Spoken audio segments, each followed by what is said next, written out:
hosted by John L. Brown, Terry A. O'Neill, and T.D. Trice. Welcome to Uplifting Communities Talk Show. This show is to provide information and real strategies for successful living. I'm Terry A. O'Neill. I'm John L. Brown. And I'm T.D. Trice. Welcome to today's program. Today we have a very special guest with us today, a writer, an artist in the truest form and fashion, who is very experienced with spoken word and mentorship, and we're just glad to have him as a guest today. Yes. Mr. Michael Ellis. Welcome. Thank you for joining us today. Glad to be here. We want to talk to you about the spoken word scene and scenario that's going on here in Sacramento.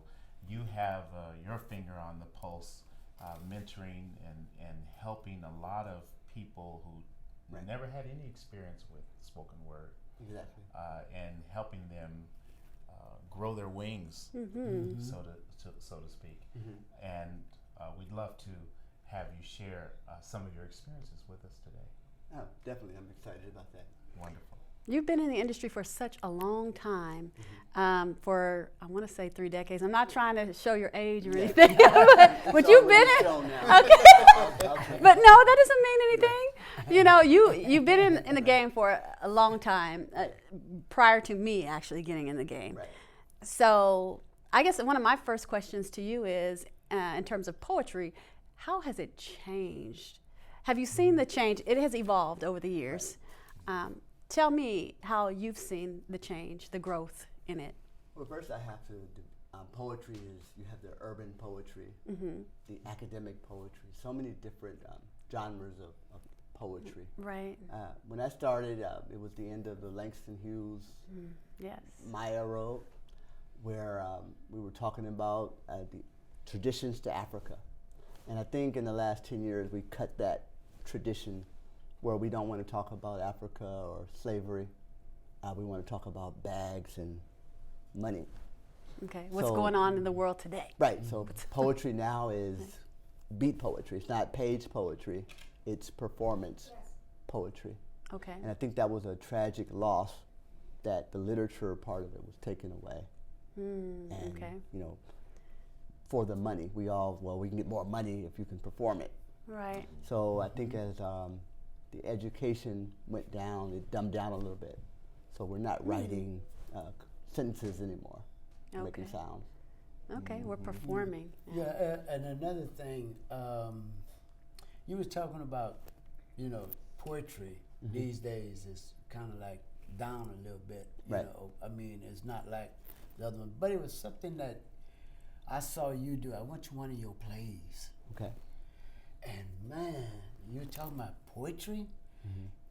Is is in a play. Right. I mean, what made you do that, and why did you do that? Yeah, what made you do that? Yeah. And the thing is that you're using young people. Right.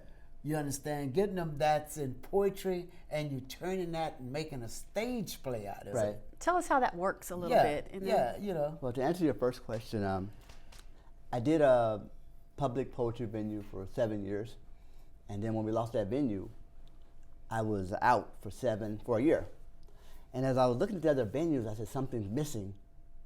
I have to get back into poetry, because I use my venues as a teaching mechanism as well.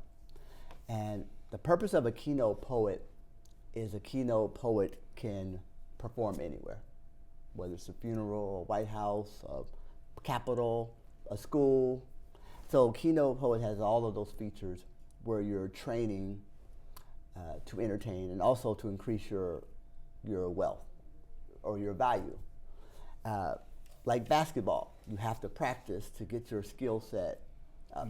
So that's what we did with the local poet. So when I was looking for a venue, the only one that I could find was this theater. So my thing was, what am I going to do with a theater? I want to do open mic. Open mic. And then it hit me. How about we do a poetry play? Wow. And I think it just hit me just like that, because the seats were different. not the way you do traditional open mics, because people can't really get up and move around. So now we had this captive audience, you know, that you can't move unless you tell 10 people to scoot over. So now, you know, all of the attention goes to the stage. And I had a lot of the poets I taught either in adult continuation school, from the prison system or the high school, and they keep up with me. So I called them to perform. What was the play about? A poetry play. What was that about? When I Get Free. And it was the story of two mothers, which happens every day. One lost a child, well, both lost a child, because one took the life of the other. And that story of how a mother copes with that, losing her sons in our urban world. So, and then the redemption part of it from the prisoner. You know, so we talked about that as well.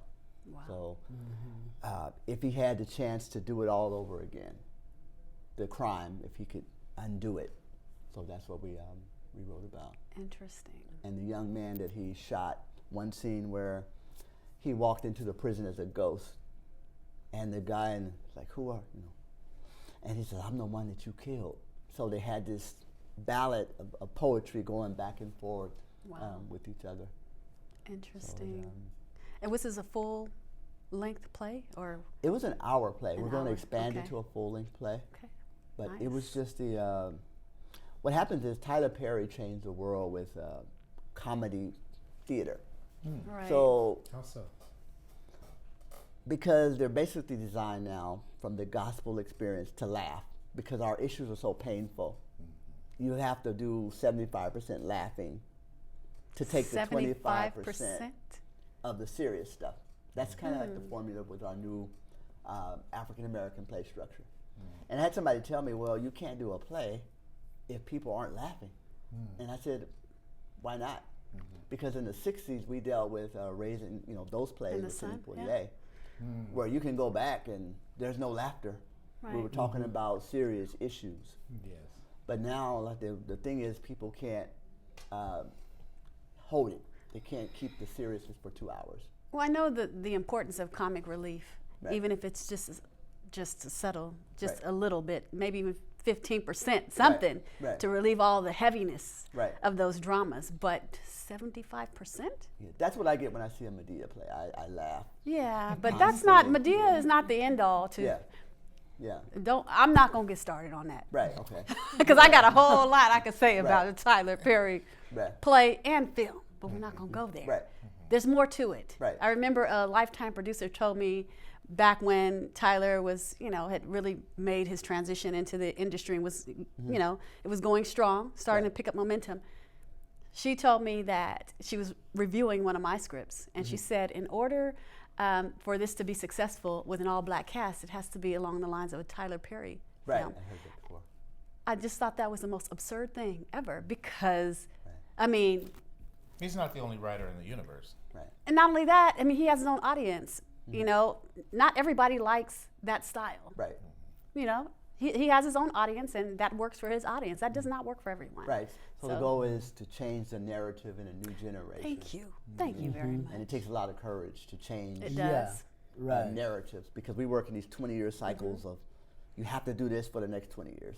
You have to do gang movies for 20 years. You have to do gospel for 20 years. And who writes these cycles for us? You know what I liked about it is that you took some of these young people and let them see another vision, that they could be somebody, that they can do something, And I saw the show, and I'm going to tell you, I had never seen a show like that. Right. I'm going to be honest with you. With poetry. Right, exactly. Thank you. And I'm an author. Right. Okay, and they did a stage play off of one of my books. I had never seen nothing like that. Just so powerful. Right. Man, I'm going to tell you the truth. They had a couple of people in the back. They were sniffing it. They were sniffing, and I know that tears was coming out their eyes. Right. When that lady was telling her son to get off the couch. Right. You know what I'm saying? Because she had, and go get a job. Right. Because she had just lost what, 2 sons or right, one exactly. son? Wow. Yeah, it was powerful. It was powerful. And we had basically 2 months and a $500 budget to do Wow. this entire play. You said 500? Yeah, and so even Tyler Perry had 12,000. I thought about that. Wow. But this is to show you that even with a small amount, you can make an impact Yes. Yes. on the community. You don't have to wait for a $50,000 grant. You know, Right. I'm not waiting for grants. I'll take $500 and do a play in the parking lot. It's called a grassroots Yeah. production. Grassroots. A grassroots Film it. production. Nothing Right. stops me from, I know that's right. doing That's that. what's up. All right.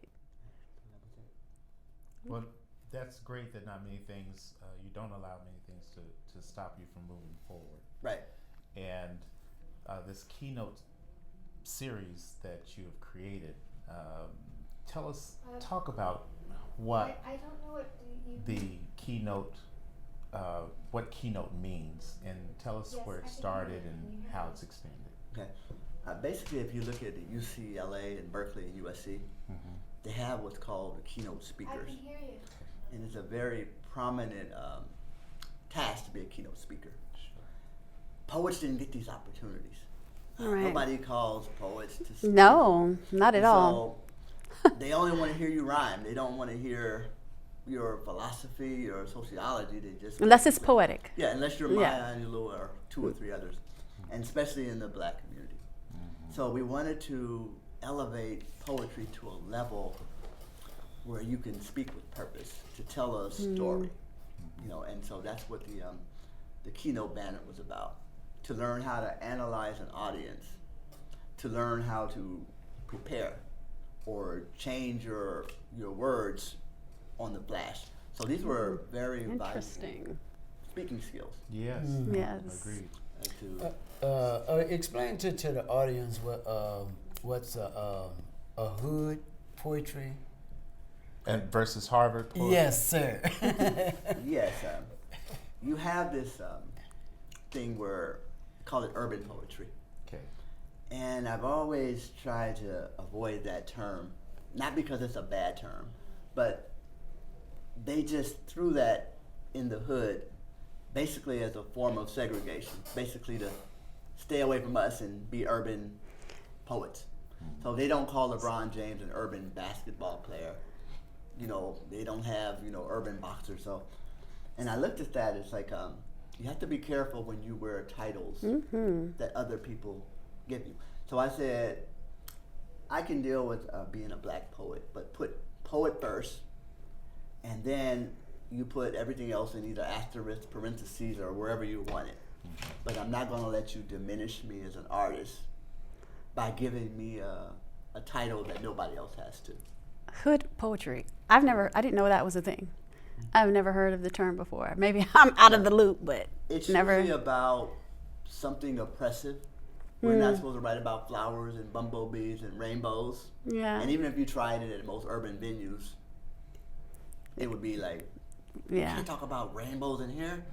So we're given that the suburban poets have a monopoly on rainbows and rivers and gushing streams, and we have no claims to the earth Listen. other than police cars and sirens. And my mama got shot poetry. All right, whatever comes to my heart. Right, You exactly. just made me think of grazing in the grass.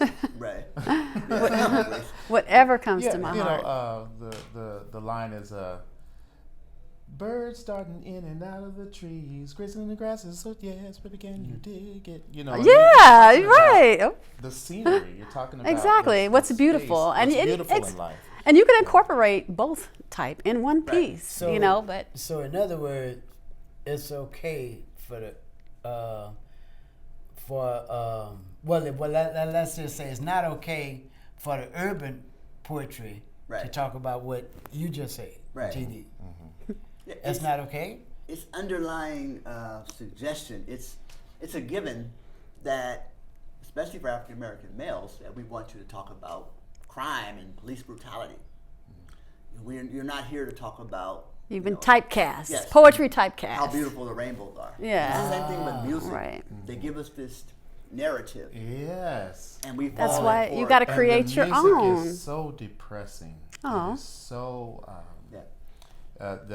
There is no talk about love. There is Right. no talk about togetherness in the sense of innocence. Right. It's all about a very aggressive take on love and relationships, and it's saddening to me. And I'm watching these TV shows now, and they throw these stereotypes out at you, and you just want to kick your TV in, but the TV costs too much. So I think part of it comes from, we write poetry from what we're going through. A lot of times you could see what a poet, where they are at different stages in their life based on the volume that they come up with. If you look at Langston Hughes, I mean, I collected his work. Gosh, I have a whole bookshelf full of his books. But even with my own poetry, if I go back to my early writings in '99, you could see what was going on in my life and in my world at that time. And then with my next volume that came out 7 to 10 years later, then you see I was at a different place. My writing had evolved to another place, but even the subject matters had changed. Right. So part of it, I think, is what the black man is going through, at this time, what he's facing right now in society. Right. And that's why a lot of it is so painful, maybe, In a lot of cases, I think that is the case. But as far as the narrative being written, especially when it comes to poets, we are the creators, we are the writers, who should be creating our own narratives and changing the narrative, right, of what people think. But a lot of people write when they write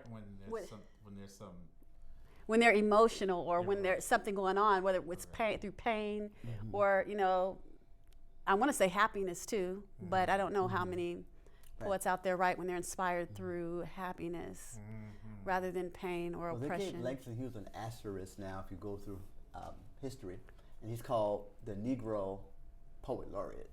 Yeah. Which means when they look at the top 50 poets of all time, Langston will probably be number 50. And the other 49 are not African Americans, and they'll squeeze Langston in 50. So when I left high school and they said, you'll be the greatest poet since Langston Hughes as a high school kid, I didn't know what that meant, and I thought about it. So even if I am the second best African American poet, I still have those 49 white poets in front of Langston. So basically you're telling me to be the 53rd right. greatest. That's my goal. I want you to be the 53rd No, we greatest don't have to settle for that. poet in the world. It's almost like they're no. not, you can't catch the top you can't. 50. That's the high school mentality. Okay. It's like telling Kobe out of high school, well, we want you to be the 53rd No, we don't settle best for that. basketball player in the world. That doesn't work in basketball. I mean, that's no good. Yeah, and it's another thing that you be talking about is that the corporate poet versus God. Oh yeah, I can elaborate. Corporate Elaborate on that a little bit. versus God. Okay. Okay. I made a deal, and it was almost like and I tell people how to say no to money. If you ever have a lecture and you write, the subject is how to say no to money, you might not have anybody show up. But sometimes learning how to say no is the best blessing that you could find, because a lot of this money has a carrot and a string attached to it, and a bear in the bush. You yeah, around right. To places you may not want to go. Right, and I had to think of this ahead, because once you get there, it's too late. over, because you don't want to give up this money that you gained. Right. So I have this thing where if you give me money, if you give me $1 million, I owe you nothing. And that's very hard to be true to the people that you're representing, because the people that pay you will call you in the back room and say, about that donation I made, we don't want you to speak here. We would like you to speak here. And I learned that when I went to D.C. for the Hurston Wright Foundation. Toni Morrison was disgruntled in her final years because they would not let her write about white subjects.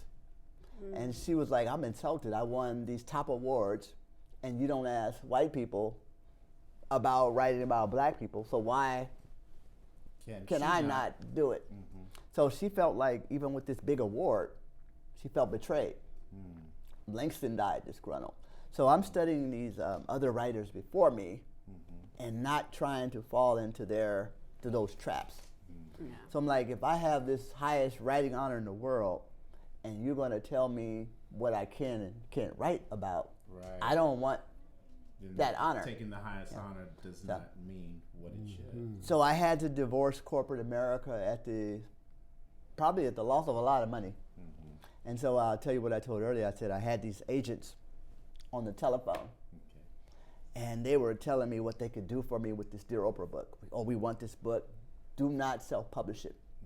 And I always have God on the other line. I'm like, you know, the money's over here. Hold on. I mean, I'm talking to God, and God says, tell them no. I said, but God, they went to Stanford. This lady, did you see her? He said, tell her no. So I said no, and that was it. And it was like, put Keynote Press on everything you write about. And I said, well, where's the money coming from? So that was always this conversation when you're tempted by corporate wealth, because there's always a string attached to it. So how have they done? They've done well because the purpose is pure. And it's a vision, and I just started doing this 2 years to do my self-publishing. I got rid of I was published in 4 or 5 different continents. And I got all the rights to my books back from the other publishers to do my own work at this point. Nice. And so I did 4 books in 2 years. So I'm not even worrying about the volume, I'm worrying about the brand. As Kevin Costner said, build it and they will come. So that is my motto, to do just what God told me to do. And sometimes like, you want me to publish 20 books, how are we going to sell them, God? If he told you to do it, he's going to make a way. You let me figure out how to sell them. And so I was invited to India later this year for the Dear Oprah novel, which was not even supposed to be released until August. Wow. So people were buying books before the actual release date of these books. And so, and that's the faith of, God said, I told you so. So I just have to Congratulations. keep this faith Good going. for you. Yeah. Well, we have a couple of minutes. Okay. Do you have a piece that you could lay on us in a couple of minutes? Yes, I can. I can do a Stephen Clark poem, or you want? Sure. I can do that. I'd love to do that. Okay. Let me see. I can do that. While you look that up, these are a couple of books that Mr. Ellis has published. This one's Leaving Langston. Nice. Okay. And this is poems by Michael Ellis, and also brought with him Marula. The Marula. The Marilla. Which is a poetry anthology. Okay. And also, They Wouldn't Let Me Be White. Okay. And that sounds interesting. This, you're going to enjoy what you're about to hear. All right. Thank you. This one poem I'll read is for Stephen Clark, a young man that we lost in Sacramento. Stephen Clark. I wish I was on that rooftop with you, when your life dwindled down to its last 300 seconds. I didn't like fences when Denzel produced it, so watching you leap over fences hurt like shit. As the dragon copters hovered over, the hornets chased from below with their puny police cars in tow. This is not how your garden was supposed to grow. But while the wasp invaded your petals, the crabgrass strangled you from the stems. The crabgrass strangled you from the stems, and I cried because I was not there to save you from them. It was spring, but the butterflies never came, and now the whole world knows your name. Black male, 22, father of 2, slain. If I was on that rooftop with you, I would have told you that 18 does not make you a man. I would have just told you to put up your hands. I would have never sent you to war without a battle plan. I would have told you that incarceration is a Pentagon plan. You were a ghetto rose breaking through the sidewalks, but then to see you in a silhouette of chalk, I wish I was on that rooftop with you. I would have told you to surrender and take their incarceration and come home in 3 years. And as I looked into the Kodaks of your life, I saw a grandmother, a grandfather in a wheelchair. I saw a younger brother, but I didn't see a man there. I didn't see a man anywhere. If I was on that rooftop with you, and I don't just mean the rooftops of a house, I mean the rooftops of your life where the rain fell too fast, too hard, and too often. The harsh winds never softened, black males going from cribs to coffins. And you were the father of two, but there was no father for you. As you leaped those fences wondering what to do, but I wasn't there for you, and then you dropped. And as the police cars chased from behind, I know you hit rewind to the childhood memories of your mind. A dream declined.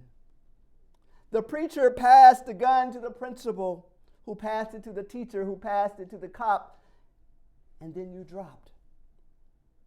And then the gun sounds, but the truth is, Stefan, we all let you down. But I am the one who put the bullet in the chamber.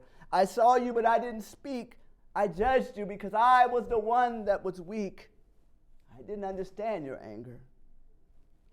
If I was on that rooftop with you, I could have saved you from danger. I see you every single day. No umbrella in the rain. Why did you choose pride over your pain? And now,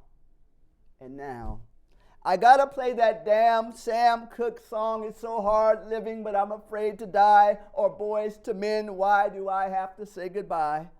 The one I play for Eric and Trayvon and Michael and Philando, and it's just too much for me to handle. And when they squeezed those triggers, they didn't see a man.